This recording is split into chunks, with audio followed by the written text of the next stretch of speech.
Good morning, everyone. Welcome to the Breakfast Club.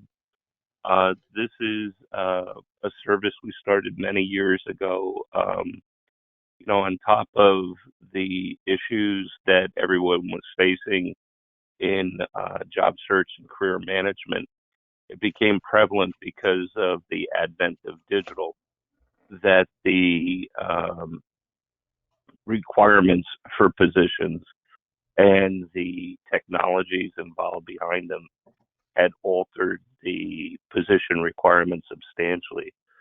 So what we had done was focus specifically on that aspect of job search. And over the years, this became a very critical meeting at the beginning of the year because it kind of set the tone and brought alerts to our membership as to what those changes were. We've seen complete new professions like data scientists, AI, machine learning. We've seen, the rise of different technologies become pervasive, specific to different professions. So we dedicate this one meeting a year where we really look at those impacts, look at those trends. And, what we found, it also became very important for everybody to adopt being a continuous learner. The rate of change, the pace of change have been two things that have definitely accelerated year over year. And I think they will continue to accelerate for as far as we see in the future. We see a lot of new things, even, just in the last few months, like Chat GPT and the impact it's having. Even, for example, on cybersecurity, people are now creating new threats and vulnerabilities by simply leveraging AI in different ways to use it not only for the good, but also for the bad. So it's really critical that you remain apprised of all this. And even into our personal lives, all of these technical advances have hit us, with all the different remote banking capabilities, identity management. So regardless of what you do, if you're in job search, if you're in career management mode, or even, just for your daily life, it's absolutely critical to stay abreast of all these different changes and how they impact us from so many different facets. So I'm happy that we started this tradition so early on of dedicating, a meeting to this every year. And we will continue that tradition today. And I think we'll get a lot out of the program. With that, I'll turn it over to Jerry Payton. Jerry will introduce our speaker. And I think we'll have a very good session today. And I hope that it's one where very interactive as well, so that, you get your questions answered. And hopefully everybody leaves here with a lot of great information that they didn't have at the start of the day. Thank you. Thank you, Frank. Good morning, everyone. Let me introduce today's speaker there. George Pace is an IT technology leader focusing on how to extract business value from the latest technologies. He works to keep pace with a range of disruptive technologies such as cloud computing, AI, digital assistants to gain insights on how those technologies will impact the future of work. George holds a bachelor's degree in computer science from Seton Hall University and an MBA from the Rutgers Business School. I'd now like to introduce George. Thank you. Thank you, Frank. Thank you, Jerry. It is great to be back once again. So this is really the result of what I did over 2022. Just realized that this has really been a career of learning that allows me to put these together each year. So let's get started. Oops, I guess if I get the right focus here. Okay. So my disclaimer to all of this, while I try to put a positive spin on all of this information, this presentation is likely uncomfortable for some. And I get it. Disruptions are not comfortable. Disruptions can be scary.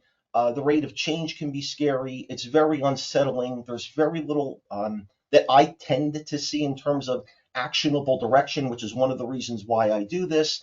And the slide pretty much speaks for itself. We are in a new normal. And if there's the key takeaway from this slide, it's that we collectively need to figure out how to rapidly pick these technologies up or understand at least the constituent components that need to be picked up. It's funny, I have lines on here that I've used in previous presentations, and I think one of the key ones, it's very easy to become technically old. I really don't care what age you are. I know of people that, even if we go back, 10 years now, that were BlackBerry people. Well, guess what? The BlackBerry is now an ancient technology. Well, it's actually an extinct technology, but it's an ancient technology. Your success is about how quickly you can embrace this. And the days of reactive approaches are over.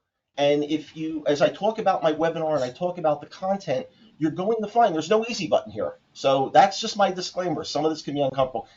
So as Jerry mentioned, I've been doing this as the yearly kickoff since 2016. For those that haven't seen my work, the vast majority of this is up on my YouTube channel. I just want you to take one thing away from this, and it's really the bottom line. And I've talked about this in previous presentations as well. You really have to think of the work that you do as part of staying current as your skills 401k investment. I recommend 30 minutes a day. Any time that you use or invest is better than no time at all. But understand that the presentation that I'm giving today has been built upon, I think this is presentation number 13, which we have right here. I've assembled 13 of these, and we've gone from social networks to using Twitter to find a job, to the start of digital disruption, which we saw back in 2015, to what the jobs were going to look like through the AI impact. What does the future of work look like? COVID. So all of this has built upon the previous topics. So for me, I look at my 401k and the balance looks pretty good. And if there's a takeaway on this slide, it's just really think of that investment and what the value of that investment is over time. For those that may not have seen last year's presentation, this was one of the key takeaways. And it just basically talked about disruptions in the marketplace and how you need to react to it. And to review this very quickly, we talked about understand what a disruption means to you, because obviously depending on what field you're in, disruptions can mean many different things. Once you've identified it, you need to quantify it. What is the amount of impact? Is it a complete disruption? Is it a partial disruption? Will it become a new way of thinking, new tooling, whatever? Once you figure that out, it's a matter of figuring out what are the gaps. Once you get those gaps, you can begin your quote unquote formal investment to better understand those technologies, which basically leads you to your new normal. And just as you get comfortable, it's time to do it all over again. Now, the only difference between this slide from last year and this year is that, as Frank mentioned earlier, this thing's spinning faster and it's unlikely to slow down anytime soon. In fact, I would tell you, and we'll talk about ChatGPT today as well, I would say the advent of things like ChatGPT are going to be the first step of that next level of disruption that we're going to see. So memorize this particular slide. It's really about identifying a problem and being able to react quickly to it. So if I had to sum today's presentation up, and this presentation is a little different than ones I've given in the past, slightly different. And I'm hoping you're all picking up the Bitcoin there, bits of coin. I hope you get my little joke there. Here are your key takeaways or your principles. And number one, I mean, you have to embrace this one. Just because you aren't aware of it doesn't mean it's not happening. Ignorance is not bliss. I'm telling you, ignorance is not bliss. And then the corollary, as it were, is the second one. You can't know everything, but you really need to know something. And trust me, I've tried to know everything. It's impossible. But as you're going to see today, this just is not a technology conversation. We're going to hit upon things like the economy, the Federal Reserve, technology trends. this becomes an ecosystem, and understanding where that ecosystem is going is critical. Number three, even with the best network imaginable, if you don't have marketable skills, or you're not transitioning or your existing skills or augmenting those existing skills, it's a challenge. And this is kind of that uncomfortable part of the presentation. While networking is as important, your skill management is equally as important. And then again, my continuous theme, you've got to establish this skills 401k contribution. To me at this point now, it's daily. Daily is no longer optionable, but it does multiply over time. And to me, these are kind of the starting key takeaways from today's presentation. So let's dive down a little bit deeper. So, and some of these are a combination. I get these from all different sources: my reading, my webinars, my LinkedIn feeds. There's no singular place I get this from. And this one was just such a stark reminder of the world that we're in today. So this is a Global Innovation Index from 2022. I'm not sure. This is from Visual Capitalist. Also on my slides, you'll see I have credit for all of the different sources that I've used. This one came from a site called Visual Capitalist. I have used them in times past. And while I don't typically read the slides, let's just go through this because these were some of the key takeaways. Since 2000, global investment in research and development has tripled to $2.4 trillion. In 1960, the US made up nearly 70% of whatever that spending was back in 1960. By 2020, this had fallen to 30%. And if you look at this map, and you see that the more innovative kind of gets to this yellowish, and I guess the darker colors are less innovative. China, the United States, France, Spain, Sweden, Ireland, Australia. This is worldwide. So when I said earlier about this, you have to stay abreast of what changes are going on. It's also a challenge because there's so many places that change can come from. Just understand this is a worldwide phenomena, and the more people that play, the more there is to know. And basically, one of the sentences within this particular document just says, from job creation and public health to national security, R&D plays a vital role in a country's economic growth and innovation, impacting nearly every corner of society, either directly or indirectly. Just as an aside, this goes back, 4 or 5 years ago. I was at an AI conference where I was stunned to learn how much Canada was doing in terms of AI strategy, partnering with universities. And one of the suggestions was, if you can't find opportunities within a certain locale, there's a lot of other places you could potentially go. And now that we work remotely, this is why I wanted to start the presentation off with this. It just shows the scope of the problem space. Now, part two, there's another reality here. And this gets us into this broader sense of an ecosystem. This is not a new slide. There's been variations of this. I think I brought this up, 2 or 3 years ago. This site, trueup.io, layoffs. And as we can see this calendar year, there's been layoffs really accelerating as the year went on. Now, a lot of this has to do with the Federal Reserve, the normal economic cycle. But for the first time, we're getting away from this cheap money concept. And the fact that we're getting away from cheap money, and there's other factors, I don't want to just blame it on one, but with cheap money going away, companies are now readjusting to say to themselves, well, wait a minute, the landscape has changed because capital costs more. How does that change what we do as a company? Now, one of the other things to take away from this that may not seem obvious is look at the companies that I have here. Tesla, Amazon, Facebook, Microsoft. There have been targeted layoffs within these companies. Well, realize that's a certain amount of talent that's now out in the marketplace that you are competing with. So in so much as there was always going to be movement within a job market, both up and down, understand that when tech companies are starting to lay off, there's a different caliber, or potentially a different caliber of skill that's out there that you're competing with, which is why I keep getting back to the skills 401k and building upon continuous learning. To me, it's just a good guide, if nothing else. It's a good reminder. So let's just leave it at that. Now, the next two slides are new for a George presentation, because typically I talk about what's that impact and how do you prepare. And this one I just saw in December, and this was a 2022 Deutsche Bank survey, which were the biggest risks to stocks in 2023. And the best part of this was these were 9 technical disruptors and really dovetails the previous slide. Now, we're not going to go through this whole thing, but this was their survey. I don't exactly know who they surveyed, but it went basically from left to right, and I focused in that red on the top 10. And I basically put this on the right-hand side.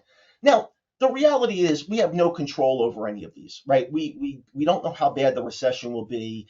We don't know how bad inflation is going to be. We don't know about crises like the Russia-Ukraine conflict. I'm not so sure this liquidity crisis. I don't necessarily buy that one. Trade wars. The reason I put this slide up isn't so much to be the scary slide. It's much more about understanding that there's an ecosystem that we're operating in. It's worldwide. It's technical. It's based on the economy. And this is why not understanding these dynamics is putting you at a disadvantage, or can put you at a disadvantage. So to me, a lot of this is, if I were in banking, as an example, with the I don't know if anyone followed this yesterday, a lot of banks announced higher reserves for potentially failed loans. Well, now the question becomes, are banks going to lay off? So can you use this information proactively rather than reactively? The only reason it's up there. Now, to me, the find of the year for me was this particular one, and this was on LinkedIn as well. And again, there was actually 3.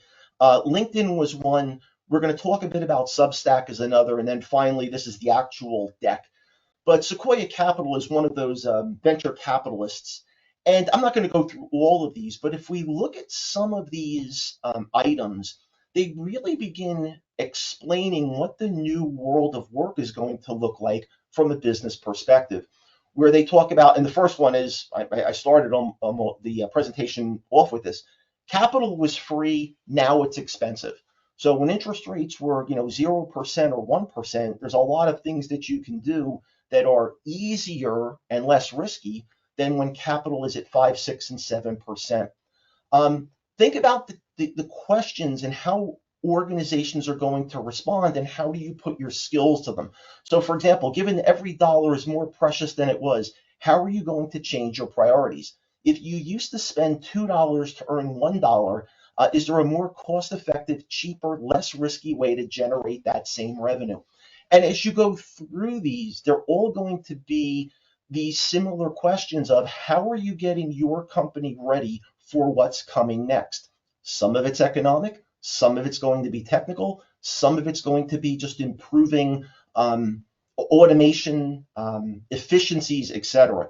So again, between these first 4 slides, to me, this was the setup for what I've been doing to get ready for this. And then the last one, and again, this is not to say this is the sole and only reason, but there's many ways that we're starting to see what the end of cheap capital is doing. And this particular one was all of these, if you want to call them dot-com-ish stocks, they're not dot-coms, but if you want to call them dot-com stocks, each one of these has had a significant performance hit. And of course, you know what that means, right? Once a company starts losing money, they have to let go of people. It's a cycle. But just understand, the new normal right now is going to be, how does the Fed stop this cheap money and quantitative easing, and how are companies going to react to it? And there's no playbook. That's the other problem. We're kind of venturing into somewhat uncharted waters. So this is, again, they're showing you all of this for a setup. And the last one, this was just in December. And if we go through this, we start talking about the job cuts, which we saw earlier, the fact that we've seen food inflation, the fact that according to this, 63% of the U.S. population is living paycheck to paycheck. 2/3 of the Americans expect the economy to get worse. I mean, again, you can read this, but again, this is getting us a little bit away from the technology to say there's a new economic climate that we're going to be in. There's a lot of things that are going to potentially disrupt it, and how do you best prepare for it? Home sales are the latest one. Recession, layoffs. Lettuce cost $11 at one grocery store in California. I thought that one was kind of crazy. But again, this is that world of disruption. This is what we've talked about, or at least I've talked about throughout 2022. And I would end those kickoff slides, which I like to, in previous iterations, I've called shock and awe.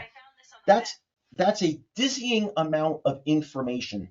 And really, how does anybody keep pace with this? And I'll use myself. How do I keep up with this? How do I navigate through this? And the only way I know how to do it is I just do a lot of reading. I do a lot of research. And starting in 2020, I really started sharing my raw thinking.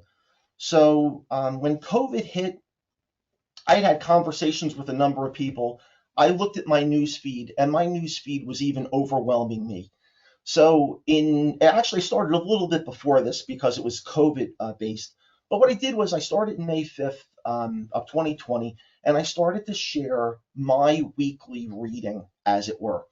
And it's unscripted. I wish I could tell you that I've got, a whole staff behind me and we're figuring out messages to say. That's not the case. This is what articles that I see that week. Sometimes they get, I get a chance to organize them a bit so it's more thematic. But you're getting George Unfiltered every Sunday morning at 9 o'clock, and I have a link later. And these stats are approximate. I've done 139 of these. Actually, it's been 139 consecutive entries. Each episode's about 27 minutes with the beginning and title, so maybe it's about 22 minutes. And right now, if you were to go and look through all of it, it's about 2 days and about 15, 16 hours at this point in time. The reason I show this to you is severalfold. Number one, it's going to be one of the recommendations at the end of the deck, A. B, it shows you my 401k skill investment. A lot of what I'm presenting here and a lot of my thought processes and a lot of the things that I'm doing personally are based on all of this reading. And what I'm going to go through is a snapshot of a lot of the things that I've saw or talked about over 2022. That's the foundation of this particular presentation. So this is a subset. I mean, trust me, I've talked about a range of things, but again, they've all been with the theme of disruption. So the first one I'm going to focus on is just digital disruption and transformation in general. These are all cherry-picked, by the way, articles. There was a list. I probably do anywhere between 4 to 6 articles a week. So multiply that by 52, and that gets you about 200 plus articles. So again, I picked the ones that I thought were the most relevant for this. Otherwise, we'd be here for hours. So I think if we read through these for a second, we start to see a narrative apply just on digital transformation and disruption in general. The first is a McKinsey study that shows 70% of transformation efforts fail. And that number I've seen 70 to 77%, whatever the number is. It's more than 50%. And there's a lot of reasons for that, which I'm going to cover. But think about that. We have companies that are rushing to try to understand these transformations, and they're failing. And what are the indicators of that? And what are the reasons for that? Well, one, nobody had a playbook for COVID, which is the second one. And one of the things is that when all of this started and we had economies shut down and people were working from home and infrastructures needed to be built out, and it established a new normal. Once that genie comes out of the bottle, it's very hard to put it back in. And for a 3-year period, we've had people get a taste of just working from home, and now they're trying to put the genie back in the bottle. Well, new habits were formed, new expectations were formed. So that's one challenge.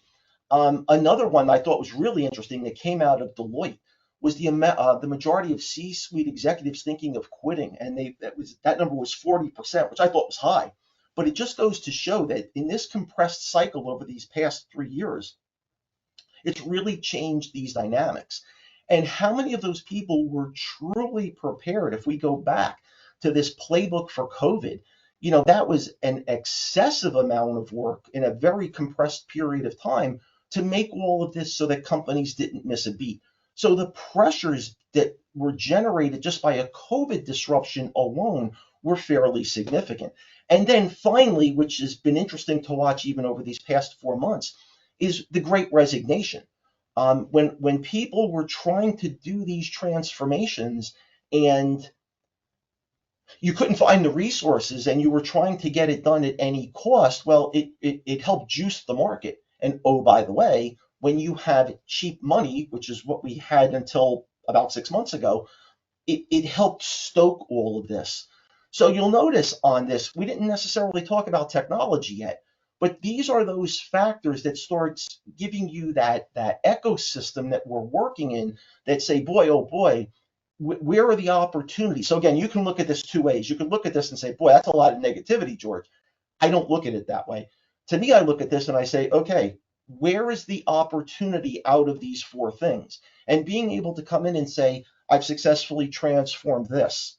Here's how you need to think about doing something. Here's the impact on your organization that potentially caused you to fail. This is how I take this content and make it more actionable rather than just use it as a quote unquote scare tactic. Excuse me, George. Sure. Yeah, excuse me. There are two questions. One is in chat, okay. And this is from Peter wondering, where can we get access to your reading list? Hold that question. Okay. And that's coming. It's like ragu. It's in there.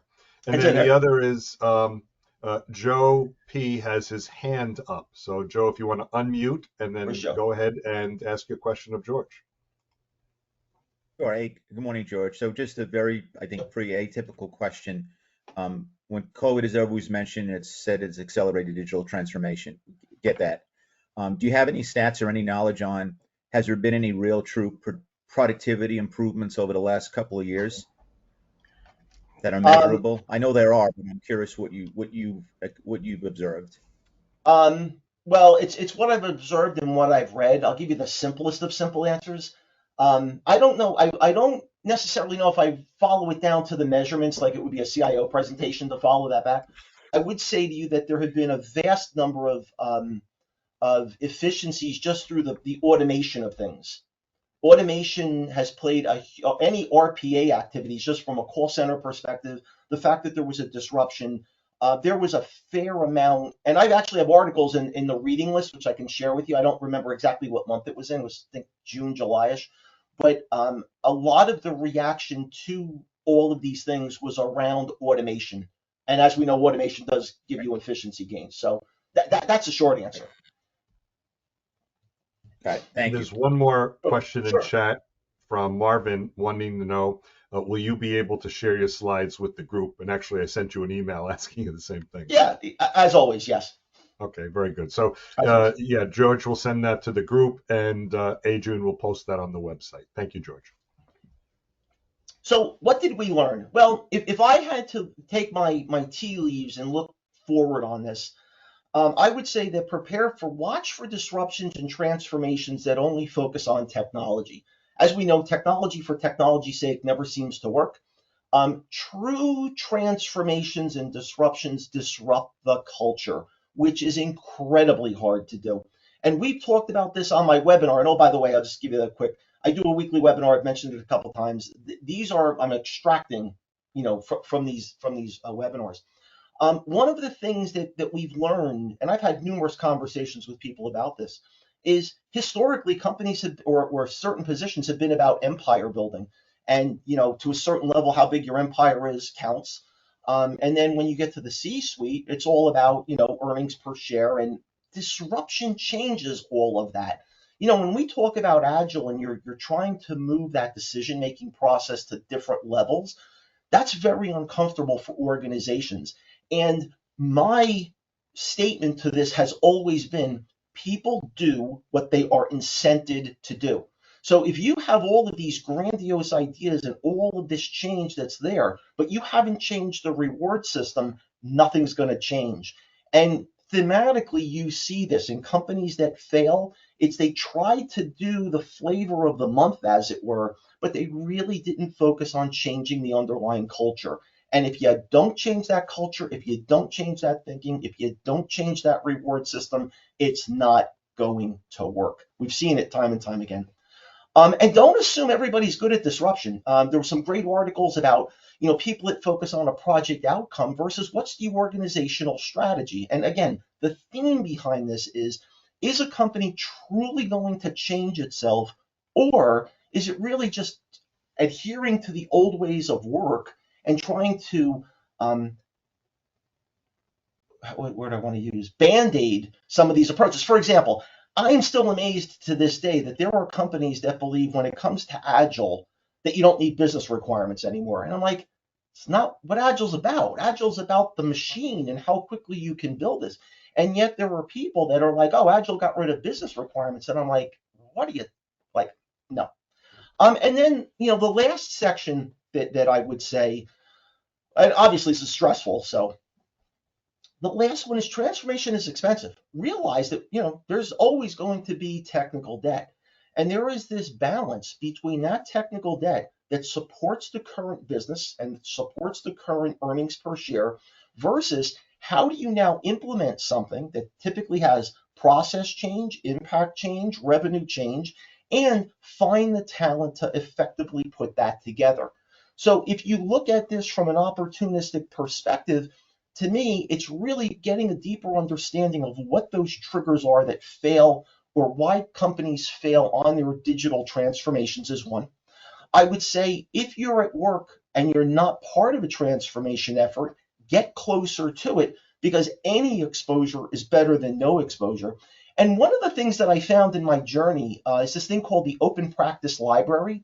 It's actually a Red Hat site. And what they've done is they have gleaned a lot of best practices and techniques, and they have it on that site. So openpracticelibrary.com, it's all free because Red Hat's about all open source. It's there. And then finally, what I would say is that in this, I didn't go through and get you the exact dates of the webinars because this kind of gets into ranges, but I wanted to show you how this conversation or how these topics permeated throughout the year. So beginning of January, second half of June, second half of July, first half of September were discussions that were truly focused on digital disruption and transformation. So again, let's just do a quick review. If I go back, that reading list could be 25 to 30 articles just on transformation. This is when we start talking about it, and I talk about it on the weekends. This is how I start sifting this through, and this is what forms my foundation that if I were on an interview or if I'm talking to leaders, here's how I start showing or explaining my value proposition to say, well, if you're going to do this, here are those things that you need to be on the lookout for, or here's how you improve your chances of success. And this is just one topic. So I picked, I think, one of the easier ones first. Discussion topic number 2. This has been an interesting one. So I'm going to use 2. This is artificial intelligence and the edge. So, in the beginning of the year, and I will admit, I was a bit, I don't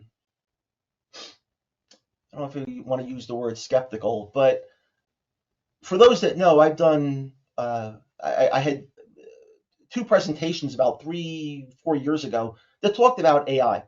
And there were a lot of things that it was almost as though it was the quiet before the storm. And a lot of my feeds, even though I was watching this AI narrative, it really hadn't exploded yet. And that really changed around the August, September timeframe when this thing called Chat GPT came out. And for those that don't know, GPT-3, there was an organization that's called OpenAI. I actually talked about OpenAI about 3 to 4 years ago. It was an Elon Musk created entity, and it was about the democratization of artificial intelligence. Well, I tried to get access to GPT-3, which was released, I think, about 2 years ago, and it was a closed beta. You had to pay money or had to be a big organization. And then out of nowhere, this thing called GPT-3 came out. Well, all of a sudden the news started to pick up, and it has picked up exponentially since, again, whatever it was, August, July, whatever it was, until we got to December and even last week, where the amount of content that is coming out on ChatGPT is just amazing. And oh, by the way, and I got a quick demo I'm going to show you guys too on this, but GPT-4 is coming out, and there's other things that we could talk about in terms of, here's a little sneak peek, because Ken Lang asked me to talk February 7th on one of his lunchtime things.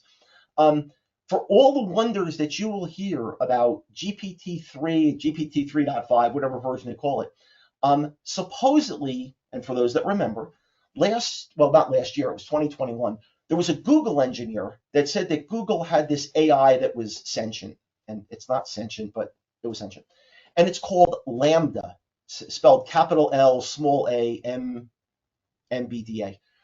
Supposedly, the person that has seen Google's Lambda says it's even more powerful than GPT-3. So amazing. The killer here is this is just within the past week or two. Microsoft is investing $10 billion in it. It had a previous investment of $1 or $2 billion, and they have a whole host of things that they're planning to use it for. And then interestingly enough, for as much expansion as there has been on the ChatGPT side, which is really an engine, as it were, Amazon laid off a ton of people just in their Alexa division. So realize that there's always going to be these ebbs and flows. There's companies that are, ascending and companies that are descending. And the other interesting use case, but I kind of mapped this together, was a lot of edge-focused stuff. A lot of this has to do with, if you think about all of these new solutions, like the metaverse being one of them, or these self-service supermarkets where you're walking through the aisles, picking stuff up, and walk out, and it automatically charges you. Well, there's a lot of compute power that latency will kill you. You need to bring that processing power closer to where it's happening. And what we're seeing is that the edge is going to be containing even more capabilities than it has previously. For those who know about infrastructure, there's called content distribution networks where, for those that watch Netflix or whatever your favorite, Hulu, whatever your favorite streaming is, well, they have servers that are caching that information locally. So the edge is not new.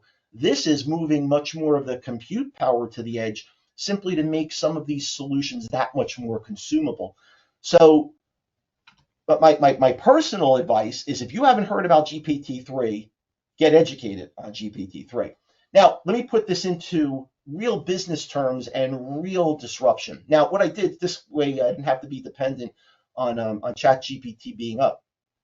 If you go to chat.openai.com, I believe you'll get to this site. And here was a question. So I asked a question. Oh, I didn't put the question. I'm sorry. The question was, what are typical interview questions at Google? Now, if you look at this is the result on the left-hand side of what ChatGPT-3 generated. And it's very different, because in times past, if you went to Google and you did a search, you get the multiple pages of links. What this did was it took all of those links and it summarized it into a response. Now, as I interviewed at Google at one point, some of these were spot on. One of the things to realize, though, about ChatGPT, and again, there's a lot we could talk about here, it's not live, which means it is not actively connected to the internet, number one. So if you try to ask it something that's current, it's not going to be able to answer it. That's number one. Number two, it was fed with, human information. So there's pieces of this that can be wrong, which we'll talk about as an interesting piece. But you can do this right now. It's free. It's an open beta. You can ask all different types of questions. Now let's take this a step further. So you've got these questions, and here's kind of your first, boy, isn't that great you got these interview questions? Well, now what I did was I took one of those questions off of here, and I said, well, how would you answer, what do you think sets Google apart from its competitors? And this at least gave you a starting list of ideas to think about. Now, what I did was I took another more generic problem or question, and it says, can you give me an example of a time when you faced a difficult problem and how you solved it? Now, This, I didn't like the answer because, as we've learned in the Breakfast Club over the years, this is all very generic. And there's a lot of we answers in here versus me or I answers in here. So ChatGPT is by no means the be all and end all, and it's not perfect, but it's out there. And here's what's going to happen. Well, George's prediction on the next page. Before I get that, hold on. Let me show you one thing that I did do that I get a charge out of and then some. Here's the types of questions you can ask on ChatGPT. I asked it a question, can you write a resignation letter in the style of Dr. Seuss? So, dear employer, I'm writing this rhyme to say it's time for me to move on from this job of mine. I've had a great time, but now it's the end, so here's my resignation, my dear friend. ChatGPT did this. Like, I find it mind-boggling that it was able to be able to do these different things that it's doing. Real quick, people have it can generate code. And we're here. Let's just do a quick one. Create a program that takes. Oh, go away. That takes a first name and last name and writes it to a file. Let's just do that. Of course, now it's not going to work. Oh, wait. Give us a split second. This is actually generating code. I know a friend of mine from Florida, he told me he wrote a program that he knew was broken. He asked ChatGPT to actually generate where the errors were in the code. And of course, up there it is. So here is the example of a Python program. It actually will write the code for this example. It's amazing stuff. I mean, the level of stuff this is doing is frightening. And what I would just say to you is understand that this is going to become that next disruption. So let me go to my slide here. So ChatGPT. Excuse me, George. Oh, I'm sorry. Yeah. So a couple of questions. Sure. One is a tongue-in-cheek question, wondering about is the rumor true? Did you downsize Aiden? Yeah, not yet. That's a good one. And for those of you who don't know, it's his AI partner. Mascot. Mascot, there you go, or mirror image. A question from Frank Powers. Any known reasoning behind the downsizing around Alexa? Is it just not profitable? Yeah, that's the primary. I mean, here, at the end of the day, and again, a quick answer on the Alexa. At the end of the day, people have a vision for if you can get those digital assistants in your room and you can integrate it into your infrastructure, you've kind of what's the word I want to use? You have a captive audience. I'll say it that way. What happened with AWS and what I believe is happening is I think some of that was preemptive from the fact that when beasts like this are coming out, and Amazon has had to tune Alexa to be much more question answer. I think it's this next level of capability that it was kind of a preempt. First off, it wasn't making money, right? I mean, it's hard to make money on selling those devices. But I think there's a new wave that's coming, and I think some of this was predicated on some of the things that they were doing with Alexa are going to go away because other things are going to replace it. That's my bet. But George, do you see it sort of like integrating with some of the GPT-3 type of technologies? Well, let's hold that question a second. Here's what I think is going to happen. And there are a couple of other questions, just letting you know. Sure. So if you, sure. Yeah, okay, good. Yeah, let me set this slide, then we go to the questions. So to me, this whole ChatGPT, I think I put it, is going to lead a whole new era. Microsoft has announced that they are going to include it in Bing, their search engine, their Office suite. I think you're now going to see, and for those that remember, for those that are old enough to remember back in the day, I'm reminded of this time and time again. This is like the old antivirus, conspiracy theory that people believe that the original virus was written so that antivirus software was needed, and then it became this, escalation over time. To me, I think ChatGPT starts this new era because under the covers, and I have it here, Google has this thing called Lambda. And the only reason Google has not released Lambda, again, according to the reading, is the fact that Google makes money on search results, right? So when you click on it, you get all the ads. Well, if that suddenly goes away and it's just now giving you an answer, how does that disrupt Google? So in essence, Google has the innovator's dilemma problem in that they've got something that's very successful. They've got this thing that's hugely disruptive. Now all of a sudden, Microsoft is basically going to push the envelope. How does Google respond? And I think this gets back to the Amazon question. Well, if you've got Google and Microsoft that have these top two engines, and Amazon, let's just assume, doesn't have it, well, what do they do? So I think that the concept of search is going to change. I think you're going to see digital assistants become much more conversational, which has been a holy grail for a while. They're still not sentient, but they're going to be more conversational. I think this is the start of disruption galore. If I just, on that demo, I showed you just based on interview questions, the ability for people to get answers. Now, I'm not saying they're accurate, but they're interesting. So I think what's going to happen is we now have a tool that's going to start pushing the need to get your skills higher up, because you certainly don't want to compete against this. And then I think for those that are in that infrastructure space, edge computing is going to be a whole new frontier as well. So the advice on this slide, if you're not playing with ChatGPT, go play with ChatGPT. Because I think there's all governance, compliance issues, data management. My God, I think this is a career and a half right now. And then I've really been talking about this most of last year, or the second half of last year, but November, December, and now it's probably going to be a bigger focus over the course of the next 2 or 3 months. So yeah, questions, David.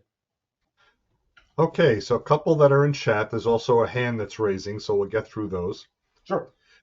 So this is from Christine. What do you think of the teacher in Hasbrook Heights that is teaching her kids in high school internet sites that are real versus ones that are not? I'm gonna word Christine's question a little bit differently. Okay. Without knowing the curriculum itself, what I would say is if they're teaching critical thinking skills that tell people how to think and break this apart, I think that's a good thing. Because I think one of the biggest challenges that I see is that this critical thinking ability varies depending on who and where you're at. I was just on an email chain the other day where somebody saw something and didn't know how to break down whether something was true or false in terms of was this a spam email, how do I detect it, whatever. So I think this idea of being able to help people go through critical thinking exercises to separate fact from fiction, I think that's sorely needed. So now the details, I did see that article, by the way. I haven't had a chance to read it. So I don't know to what depth they're going to. But I think, again, now, mind you, we may have these other services. Who knows if ChatGPT will be good enough to help assist in that effort. But anything that helps critical thinking skills, I say, yay.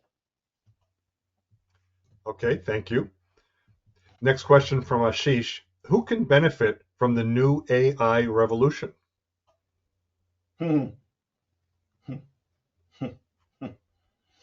Boy, we could talk for hours on that one. That's your presentation next year, I guess. That's my presentation next year.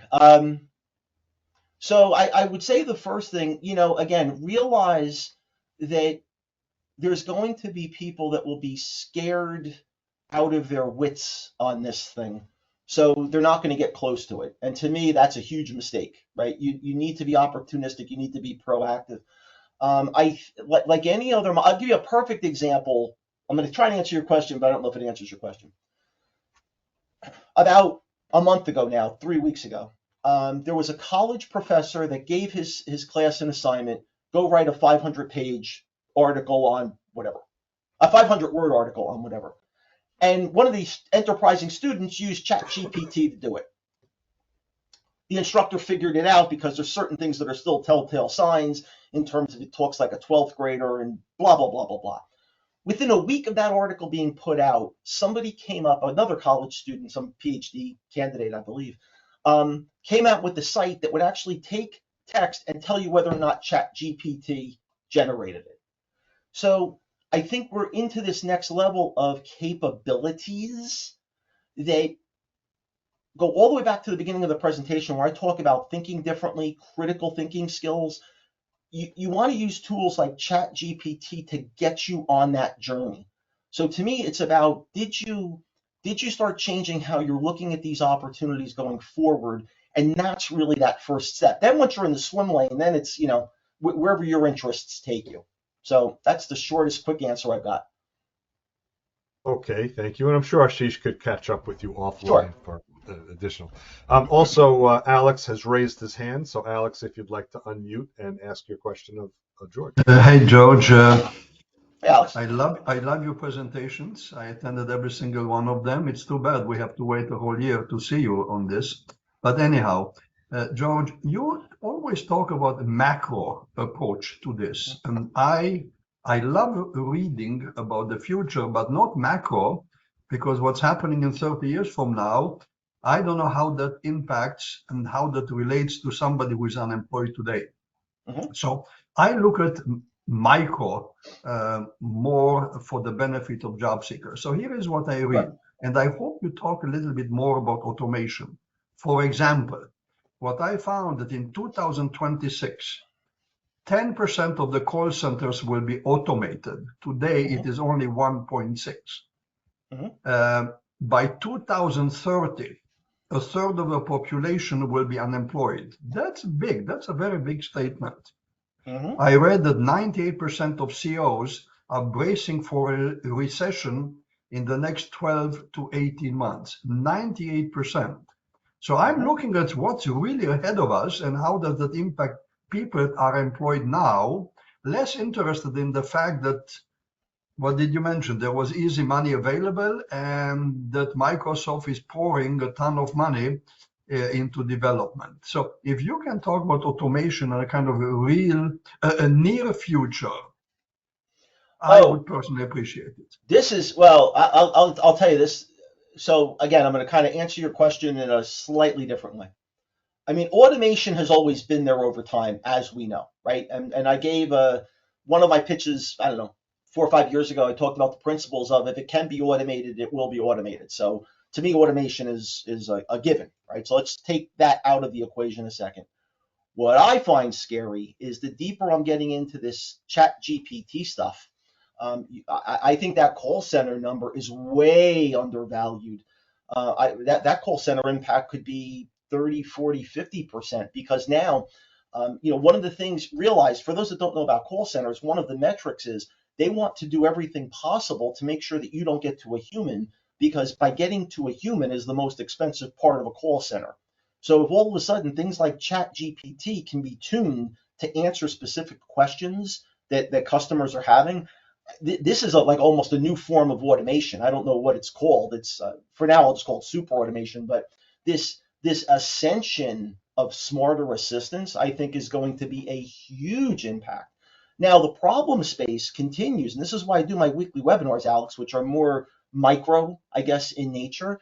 Is you can't react to this.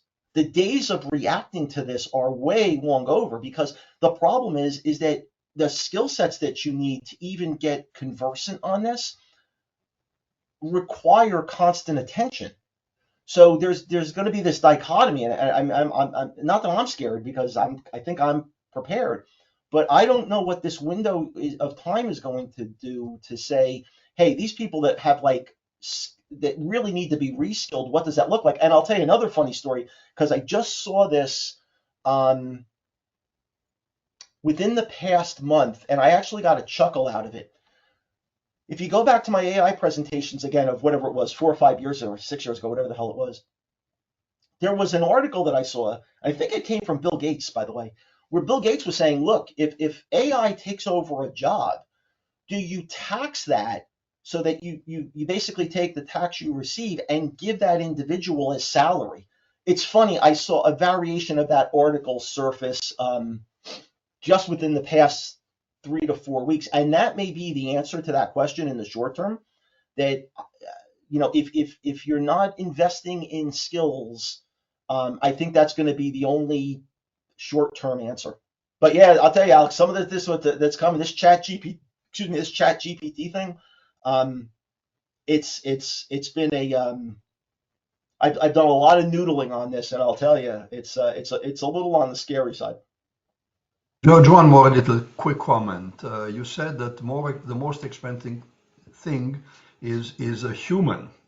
So I happened to be 2 nights ago for 90 minutes with an individual from India trying to help me fix something on Outlook. 90 minutes, and we got zero value from that. I couldn't talk to a human because everything was over chat. Where does this save time? He was with me. He was paid 90 minutes to achieve zero results. Well, realize, that particular individual got, the proverbial pennies on the dollar. That organizational payment was there, right? So there's other metrics of, yeah, I agree, right? All call centers are not created equal. I get that.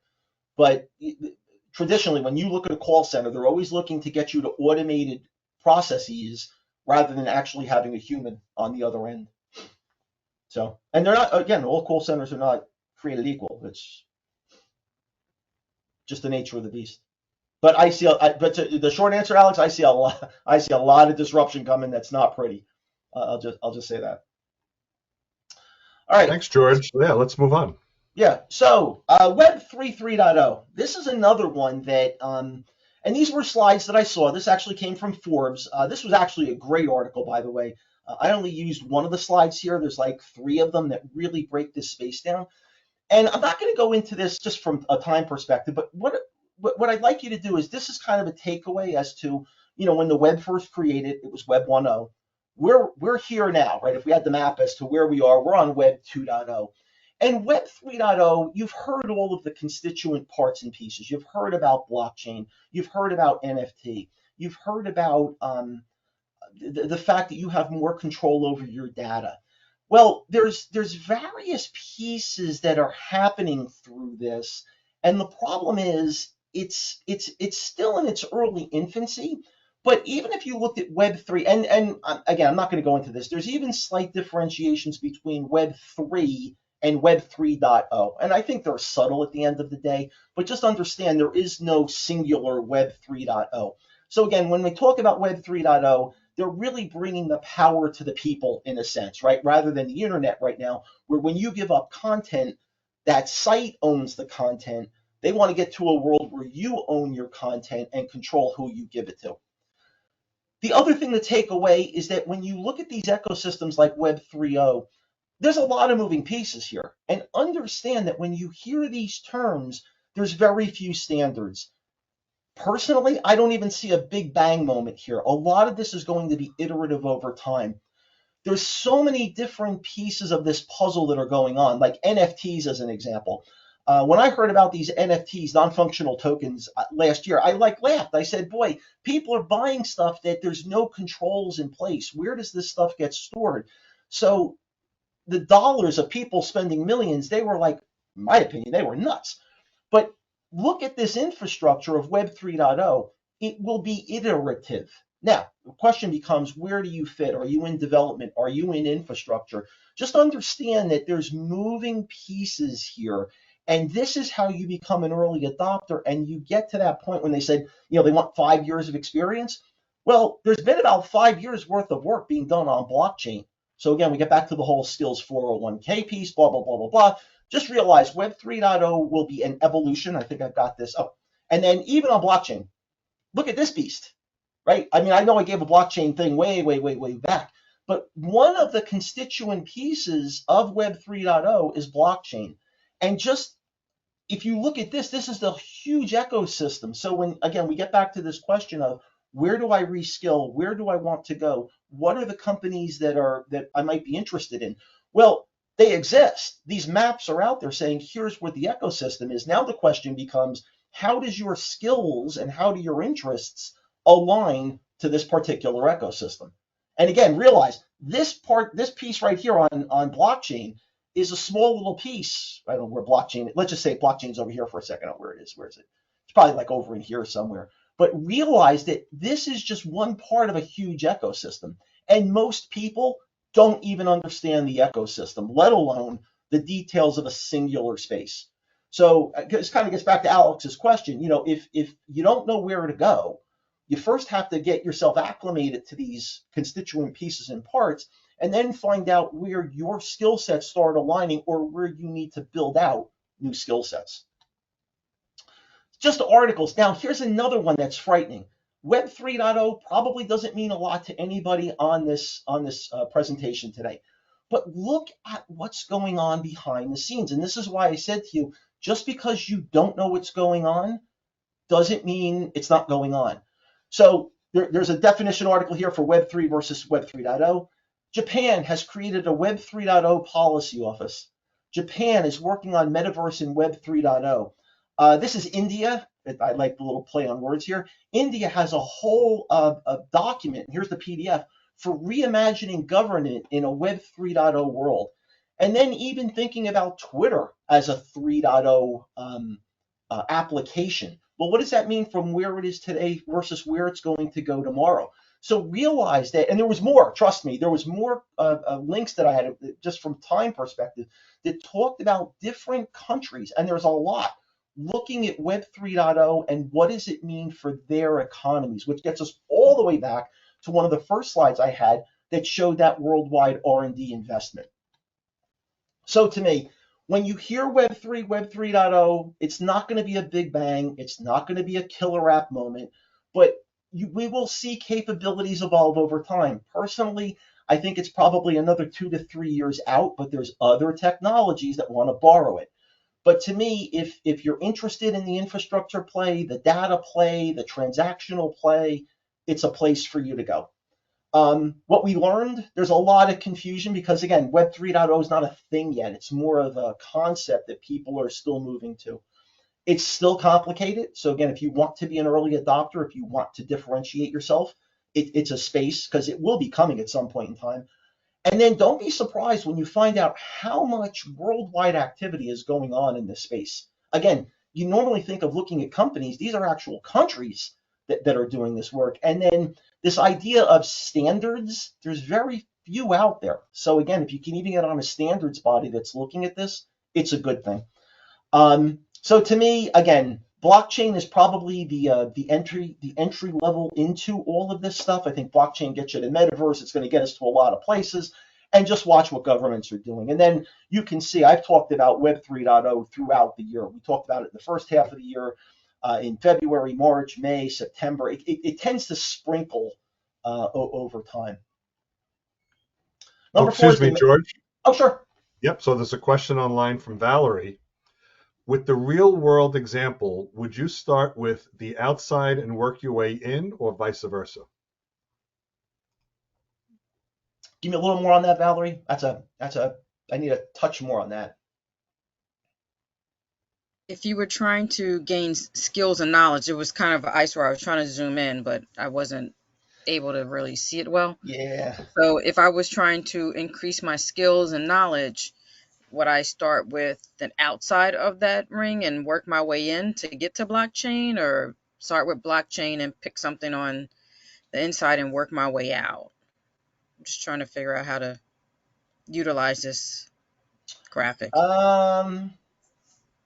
I'll give you a slightly different answer. I would try to understand what problem blockchain's trying to solve first.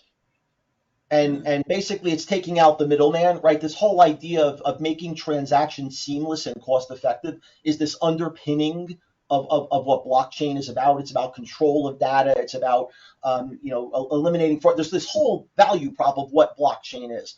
I would start there. Then the question becomes, in that, okay, now that I kind of understand what the ecosystem is, now start looking at the constituent parts and pieces. Are you a governance person? Are you a programmer person? Are you where are you that helps you navigate through that? But understand, and actually, Valerie, let's hold this, because I want to show you the metaverse piece of this, because it's yet another part, a constituent part. So some of these things you can do independent. Like right now, if you want to have a 5-year career in blockchain, you can probably go out and have a 5-year career in blockchain without touching anything else. But there's other things that are going to start leveraging this. So let me give you part 2 of the answer on the next section. Okay, thanks. Somebody else raised their hand, I saw? Yeah, George, this is Joe. I just wanted to Hey, Joe. comment on what Valerie's question was. Sure. So it's looking at that graphic, it looks like a boil the ocean. So one Hmm. thought is look at something that may provide better functionality through the use of these technologies. And I would recommend, Valerie, maybe looking at what smart contracts are and try to build some knowledge around that. This way, you have a foothold in what these new technologies are going to do and really what a smart contract is and how it changes the interaction between entities. That's just one of my recommendations because I tried to learn this too. And that was one area where it clicked for me, where I saw some value. As opposed to this being all net new technology or Yeah, approaches. yeah, and that's fair. Again, Joe, it's a matter of taking a bite of the apple, but again, it depends on, what glasses are you wearing when you look at this. So, for example, if you're coming in from financial services, well, financial services has been looking to get rid of the middleman for almost forever, right? That's one of the things that it does. Well, one of the ways you do that is by having these smart contracts to basically, quote unquote, automate the transaction between two parties. So that's one use case. What you'll find, and maybe another answer to that, Valerie, is just understand the use cases, do the search of the use cases for blockchain. And I think what that does is it starts giving you that the start of that roadmap of what you might focus on that's of interest to you. Here's my other favorite topic because, oh my God, this one, for a little background, once upon a time around 2006 to 2008, I had invested some time in something called Second Life, which, hey, that was one of the first metaverses that was out there. So to watch years later when Zuckerberg is spending billions of dollars to basically recreate Second Life, I said to myself, oh my goodness, so a couple of things to note as to how messy this particular space is. You'll hear of the metaverse, just call this a virtual world, if you will. But it's not the only one that's out there. And another term you don't hear as often is the multiverse, which is that there's multiple virtual worlds that are out there. Now, the problem space here is long. And I still don't get the vision because I was there again in the whole Second Life era where I saw IBM invested a lot of money. There was a Circuit City store within Second Life. I mean, I really had an understanding as to what these virtual worlds were about.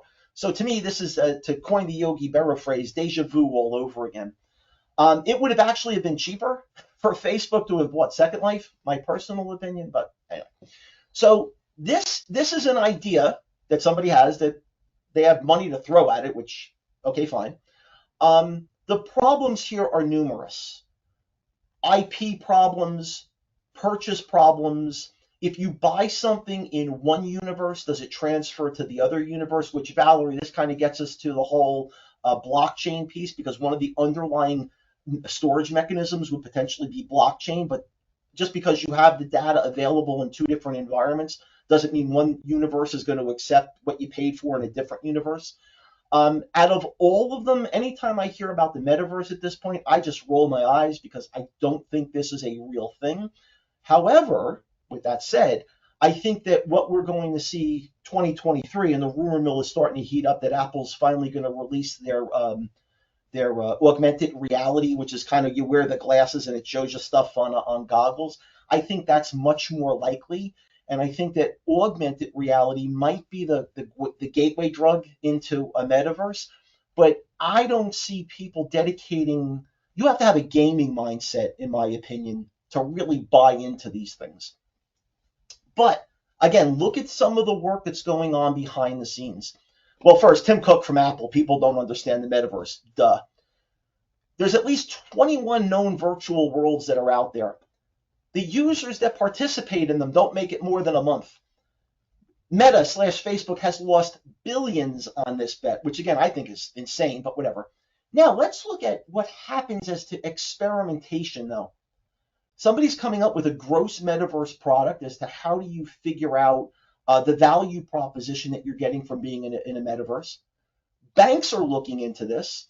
Interpol, which is I guess the FBI or the agency overseas, is looking into this to make sure that there's no crime. Pakistan has created a cloud city. There's Japan again working on the metaverse. And then this one, which I thought was the most amazing of all, is that Microsoft is taking their Teams environment and adopting it to the metaverse. So even though the metaverse isn't real, even though I don't expect us to see metaverse in our work environments for the next 2 years, that's all the work that's going on behind the scenes. And some of this, and gets back to Valerie's earlier question, some of this actually has a blockchain or a Web 3.0 flavor. So understanding how these ecosystems work can be important. Excuse me, George, Yeah. there are a couple of questions Sure. that have come in the past few minutes. Sure. This one is from John. Can you relatively easily make the move? And John, if you need to unmute I guess that's to the metaverse. Like make the move to what? John Reiling, if you're still online, unmute and. Yeah, I'm unmuted. I'm sorry, I didn't think I even asked a question. It's in chat. I would just say this: in the onboarding to this, to me, the onboarding right now is huge. The onboarding is huge because it requires edge. If you're going to do it from home, you have to have a sophisticated or an upgraded network. I don't think there's many companies that are really looking at this. I think the onboarding right now to the metaverse is expensive in both time and money. I mean, look at some of the headsets. I mean, Christ, Facebook came out with a headset. I think it was $3,000. Like, really, guys? Like, come on. Like, stop. This is silly. But it's expensive. To play with the metaverse is expensive. I think the first augmented realities are going to be expensive, but I think there's much more bang for the buck in these augmented realities. I'm telling you now, when it comes out, I'm getting one because I do see the value in augmented reality. Okay, thank you. Any Yep, other there's questions? also a question from Judy. Any comments about microelectronics and the Federal CHIPS Act?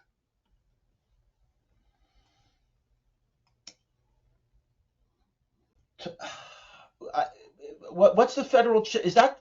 Tell me what the Federal CHIPS Act is, because I've heard a couple different. I know there's a couple different federal things going on. What's the Federal CHIPS Act? Is that reshoring the electronics manufacturing? Yes, that's what it is. Yeah. To build foundries in the U.S. So I think it's again, I'm going to give you a different answer to that.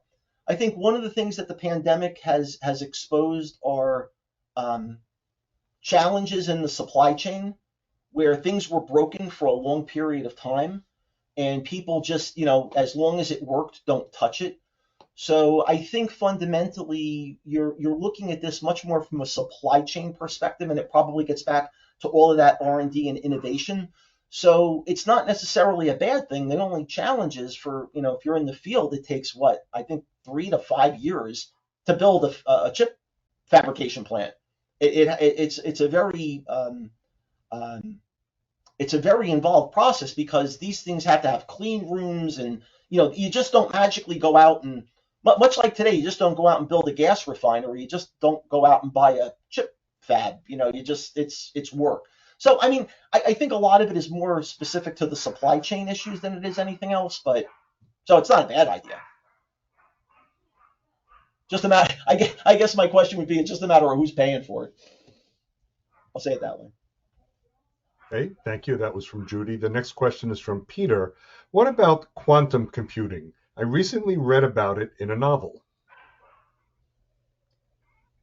For all the things I follow, quantum's not one of them, only because I think it's been it's almost the holy grail. I mean, I do occasionally see the article as to the work that IBM and Google and all those others are doing, but I don't know. It always seems like I want to say it's a year or two away, and for as much advancements as they've made, I still think they're bespoke use cases. I don't know if they've figured out a way for the general population. So to me, quantum is in the same category as fusion. Fusion for energy. It always seems to be there, and it's like so tantalizing, but I don't think it's there yet. I mean, if it happens, it's going to be amazing, right? Because let's just talk about the most impactful piece of this. they keep saying that once quantum is available, all known encryption approaches are going to be decimated because this thing can solve it in, milliseconds. So when it happens, it's going to be disruptive. I just think I don't know. I've seen so many articles over the years that I just think it's one of those, it's a tease. I'll just say that. Okay, thanks, George. There are no other questions in chat right now or hands up. So, what do we want? I just want to make sure, is this the right, hold on. Yeah, so what do we learn from this? Again, I think we just answered some of these, right? Virtual worlds are not new. So when you hear this, just focus on augmented reality. Roll your eyes when you hear metaverse, because I don't think it's anything. There's a lack of standards and interoperability when it comes to these metaverses. They talk about all this great capability, and it's like, but the real world is you're not just going to be married to one, at least my opinion. I think augmented has much more chance of success than virtual reality, but the cost of entry to this stuff is still way too high. So this is truly the early adopter phase. To me, if you've got the time and you got the money, and Apple comes out with their AR glasses, normally I'm not a 1.0 proponent of anything, but this one's got my interest for a couple of reasons. And then you can see I was talking about this really throughout the beginning of the year, and then some of the worldwide stuff raised its head. So that's just a sampling of everything I talk about on my webinar, the sampling of what goes through George's brain, a sampling of what I read that allows me to make these presentations. And what I would say to you is, if I haven't convinced you on those 4 area topics, that ignoring all of this stuff is hazardous to your career, you got to figure out how you get on the train, shall we say. From my perspective, curiosity, experimentation, critical thinking, these are going to be invaluable skills, because everything that I've seen that is kind of neat is like, wow, that's a really neat technology. But at the end of the day, how do you use it? And I think that's the value prop. How do you help people understand how to best maximize the value from that?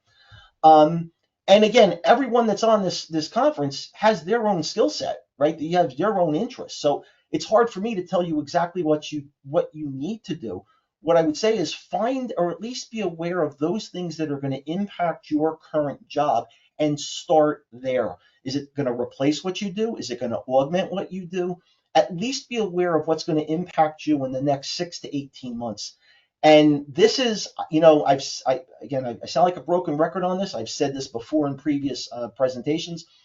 The longer you wait, the harder it is to catch up. The best analogy I get is if you look to the left and you see the train coming and you blink and you open your eyes, the train is now gone. The train's over here. And I'll tell you, it's one of the things that drives me personally is, it's always been my driver that I don't know enough. It keeps me going every day. And I realize I take it to extremes sometimes, but it really is my energy as to why I keep myself current on a lot of these topics. So what can you do to keep pace? Attend my weekly webinar. I've got people that are here. I know Carol's one of my frequent people, and just looking around, people are on it. So, you can chime in during the discussion as to the value you get. I would tell you, if you go out to my site, I'll give you the link. My past webinars are all on my YouTube channel. So what I do is I make it easy for you to consume that content. Hang on, where am I over here? If you go out to youtube.com/keep pace and you click on playlists, all of these digital disruptions, this is the entire playlist. Let me just cut this really quick. I only got through 136. I just didn't have time by putting the presentation together. But this is the history of all 130, whatever it is. So unfortunately, you just can't watch 3 minutes and walk away. We get into some deep conversations, but you're getting George unfiltered. If you haven't played with ChatGPT, play with ChatGPT, because it's going to scare you, and then think about what you really need, how it can help you. I'm still a big believer in Twitter. I think it's probably one of the most it's better than Google search for a lot of reasons for how I consume information. Chat GPT is one hashtag to use. Recently, I would tell you over the past year, if you're not up to speed on Substack or TLDR, Too Long Didn't Read, I would tell you those are two great new reading sources that I'm incorporating into my normal feeds. And if you really don't know anything about the economy, I'm telling you, it's to me, it's always been fascinating to watch some of this stuff. I laughed yesterday. So yesterday's chuckle for me, or wait, or Thursday's chuckle, whatever it was. So as we know, inflation has been problematic. And the inflation numbers came out. And the inflation numbers were like at 6.5%, and they said it came down 0.1%.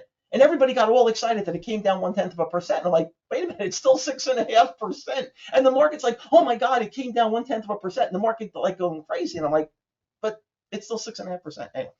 So, and then something that's new. Again, I'm always experimenting, and I'll share with you a little success story. Most of my streaming has been to my Facebook page. So for those that don't know, it's every Saturday morning every Sunday morning, at 9 a.m. And if you went to facebook.com/keep pace, it was live. You click on live, there I am.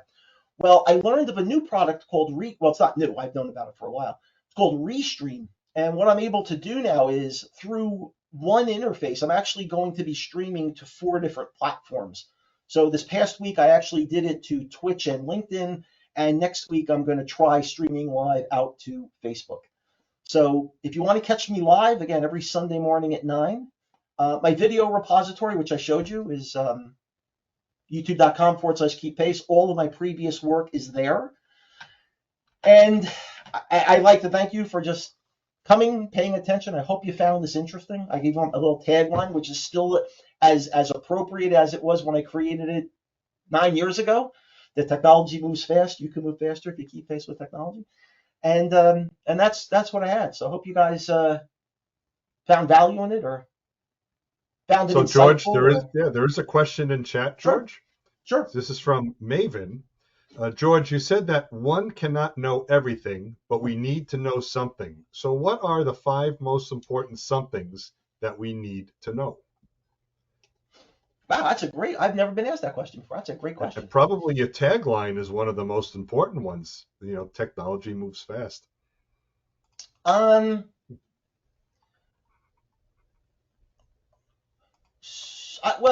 don't know if I could, I could ramble on this for a little bit, but let's just get down to core messages that, if I were mentoring somebody, where I start.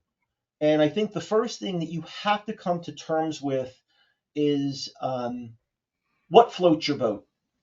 And if you don't know what floats your boat or makes you happy or what you're interested in, nothing else matters. Because I could tell you to go learn, pick a technology, right? Let's just say that you're a graphics person. I'm making this up on the fly. You're a graphics person, and I told you to go become a microprocessor design person. Well, you're going to hate it, right? There's nothing in that. Those are 2 just very different skill sets, 2 very different everything, right? So the first thing is what floats your boat? What makes you get up in the morning and say, I want to do this? So to me, that's number 1. I would say number 2, just being well read. And by me, that's just understanding what's going on around you, what's going on in the space that you're in. Do you want, if you think about, for those that, of north of 40, these changes really didn't happen. You didn't start your job thinking, well, yeah, I'm here my first year, and you want to know something?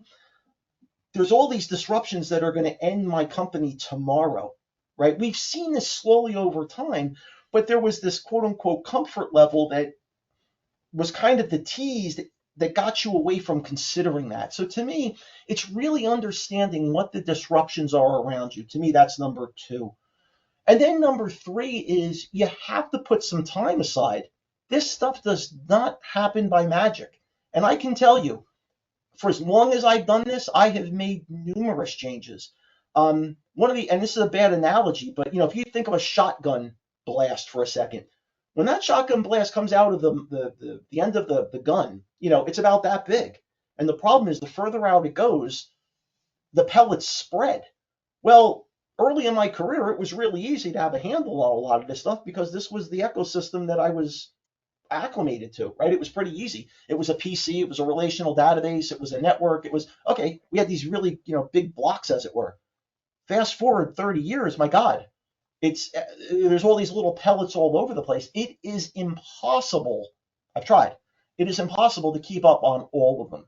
But one of the things I hope that came through in the conversation is I got a pretty good depth and breadth on a number of topics, and that depth and breadth happened over time.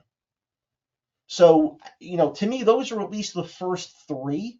And then and number four, you have to be comfortable with change. I mean, I know people see change and run from it. I know people see change and are confused by it. You've got to encounter change as it hits you. And to me, those would be at least my four starting principles. That's me. That's what I live. That's what I live. I would suggest a slightly different approach. As we are a job search and a career management group, if I sit there and I go out there and I want to look for a job, it could be overwhelming if I looked at every job ad that was out there, right? I have to look at my preferences. I have to look at, really what's impacting me. I have to create a filter so that from that massive landscape of all the jobs that are available, what are the ones that I'm interested in? Which are the ones that pertain to me? And I use that filter in order to then, hone it down to target my search to those things that are impacting me. Many of you know that I work for the largest privately owned call center operation in the world. We have over, 70,000 agents globally in 50 different countries. Looking at call center technology alone and call center of the future, you have to separate yourself from some of the experiences that were shared in chat and all, because we talked about in the beginning how digital transformation has failed in so many different companies. So when you call up and you get somebody in South Africa, as I did with Comcast the other day, and number one, they didn't understand even Comcast and the technology, let alone English was a distant second language. I can't use that to gauge where call center of the future is going. Call center of the future is a very comprehensive, massive undertaking, where basically anytime, anywhere communications, high volumes of data coming through, because the different consumers in a B2B2C model could be anywhere from a Gen Z person who is still in high school all the way through to a baby boomer. So you've got to be able to know how to interact with that client effectively, whether their preference is to call in, SMS, social media, all different, chatbots, avatars. So, there's a wide breadth of communication vehicles. There's a very high volume of transactions. And you've got to figure out from your standpoint, how does that impact you?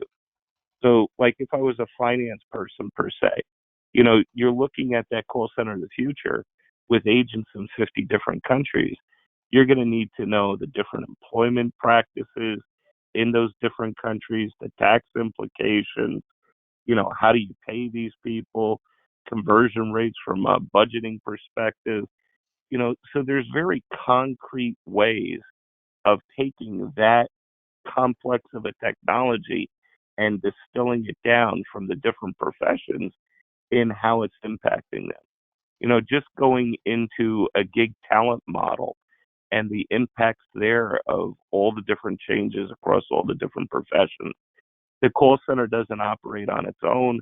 It has everything from different technology in the cloud as well as on-prem to recording, reporting, workforce management. I mean, I could just go on and on of all the different things that, have to be addressed in a solution like that. But it's all about a different way of uh, communicating, of collaborating, sentiment analysis, of understanding your consumer and being able to drive, positive impressions through those interactions. So there's marketing impact. I mean, every aspect of the different professions that come together in order to realize that and deliver it are impacted on it. And, when you're out there competing from a job, you have people that are digital natives all the way through to baby boomers that have uh, come across these different professions and different levels of proficiency and different technologies that have to come together.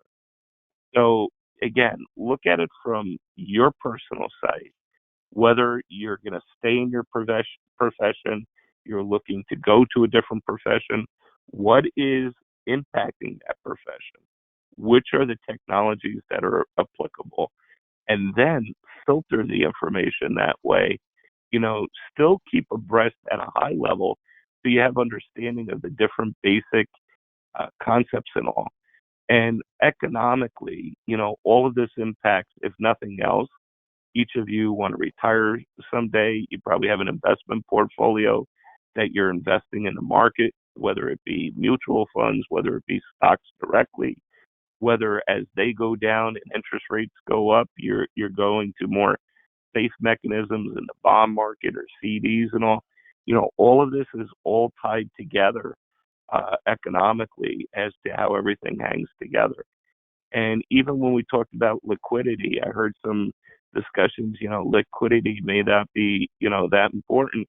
Well, all of these new technologies that are coming out, if the capital isn't there in order to fund them and grow them, and the incumbent technology firms are facing layoffs and downsizings, what that's going to mean, it's going to slow the technological advancements just because, there's not the firms out there doing well, being able to generate a profit, offer additional jobs, and really drive the innovation and the new advancements in these technologies.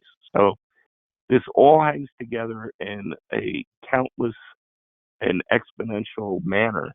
And you just have to, slowly go at it and keep building towards it, building your foundation of knowledge in these key critical capacities, but filter it to your preferences. What is it that you have chosen in your profession? What is it that, impacts you either in your professional life or curiosity? Now with cybersecurity, this impacts all of us, whether it be identity management, keeping, your family safe from things like, new things like Ring doorbell and integrating, Wi-Fi into your security system of your home, your internet access from your house. It all has dramatic impacts on us personally. You really can't separate technology out and decide that you don't want to be part of it and live off the grid. You've got to be integrated. So look at those things, develop what your filter is for you personally, be it in both job search as well as in your technology journey, because there are convergent points and overlap between the two.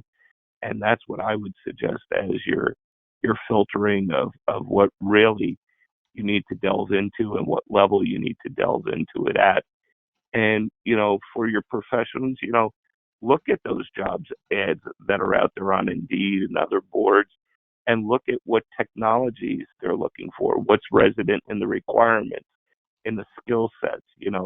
That's a good indicator of where you need to be if you're planning a change. And, if there's a gap there, you have to then internalize it and look at upskilling, reskilling, And for some of our older members, you also have to look at what we call de-skilling.